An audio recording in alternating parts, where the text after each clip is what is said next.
Greetings! On this episode of the best horror movie you never saw, we take a look back at the 2001 H.P. Lovecraft adaptation, Dagon, directed by Stuart Gordon, who had precious success with another H.P. Lovecraft adaptation, 1985's cult classic, Re-animator. Now, adapting Lovecraft is no easy task. For one, a lot of his stories are about the unspeakable and indescribable, making film adaptations of the author's work extra difficult as filmmaking is inherently and almost purely visual medium. Some adaptations have been more accurate, at least aesthetically, due to advances in visual effects and CGI technology, such as the recent Lovecraft Country. However, Gordon's aforementioned Re-animator, while not super accurate to Lovecraft's original serialized short story, Herbert West Re-animator, the movie is still nonetheless considered to be one of the high-mark Lovecraft film adaptations to this very day.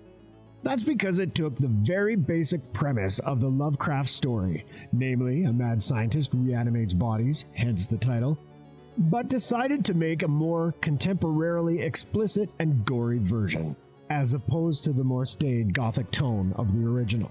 It also had a fun and campy sense of humor. That gave it its own unique personality, helping it maintain its cult status after all these years. Gordon's career after that, though, was unfortunately pretty hit and miss. He directed another Lovecraft adaptation the next year, also starring Re-animators Jeffrey Combs and Barbara Crampton, called From Beyond, which, while also funny and gross in all the right ways like its predecessor, turned out to be a box office disappointment. He then went on to direct some theatrical releases such as Robot Jocks and Dolls, but also cheap direct-to-video films like Castle Freak, as well as developing, but ultimately leaving, Disney's big-budget, high-concept children's film, Honey, I Shrunk the Kids.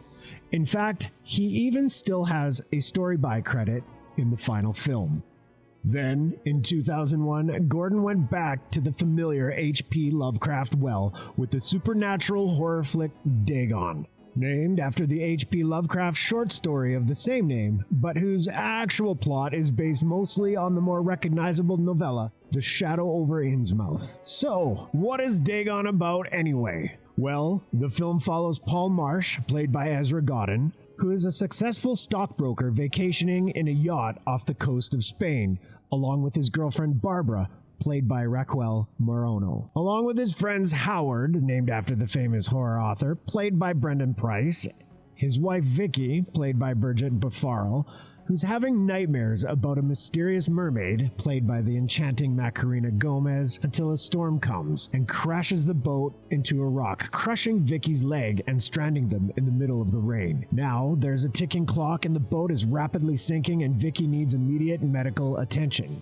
So Paul and Barbara leave to the nearby, seemingly abandoned Spanish fishing village, where they meet up with a creepy priest, played by Javier Sandoval, who helps him get some pale-faced fishermen to take Paul to the downed yacht to rescue Howard and Vicky, only to find them both missing mysteriously. Meanwhile, Barbara stays behind and is kidnapped by the priest, and when Paul returns, he's chased down by the residents of the village, who turn out to be half-fish creatures. Until Paul eventually meets up with the mermaid from his dreams, named Ushia Cambero, who he is immediately supernaturally drawn to, but he then discovers that she too is half-fish in a striking reveal. In the meantime, Paul also meets a homeless drunk and last human on the island, named Ezekiel, played by veteran actor Francisco Rabal. He tells Paul about the secret of the island and how the citizens got this way, where a dark priest of the water god Dagon came to seduce the religious villagers who were starving due to the lack of fish.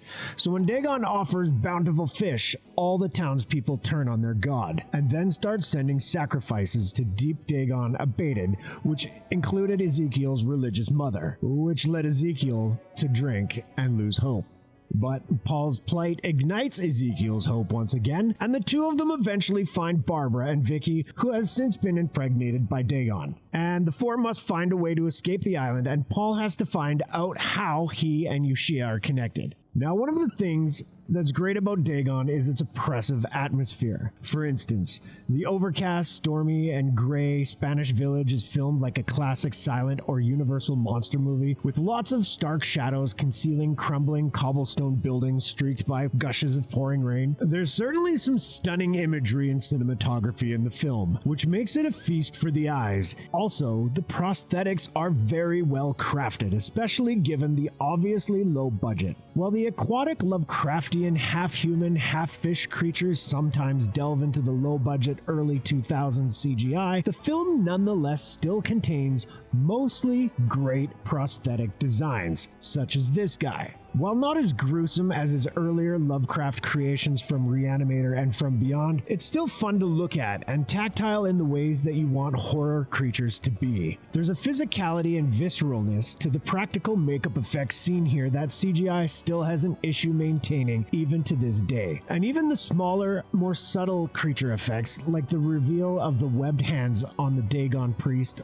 or the gills of the hotel clerk, still pack a punch. And it's not just fish creature effects either, but also a lot of gruesome and bloody gore. So much gore and blood. A definite Gordon staple. And this film does not disappoint in that department, from bloody ripped skin suits to literal skinning of Francisco Rabel's homeless Ezekiel that's extremely disturbing and haunting. Even better is there aren't a ton of gruesome scenes, maybe a handful throughout the entire running time, meaning that when they do show up, they're that much more impactful.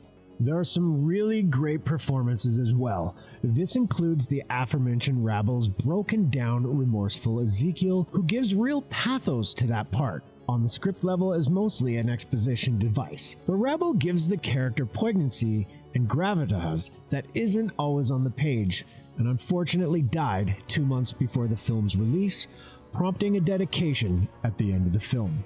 And actress Macarena Gomez again is an MVP of the film as the Dagon sorceress Ushia Kambero. She is endlessly alluring, even with her aquatic prosthetics.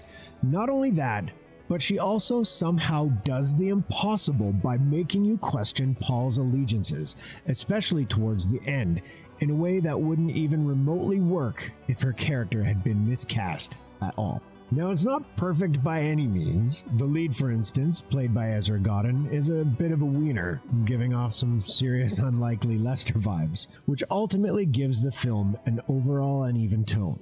Now, this was actually intentional, according to interviews. Gordon and screenwriter Dennis Powley, who worked with Gordon on his previous Lovecraft adaptations, meant for Godden's Paul to be a comic hero.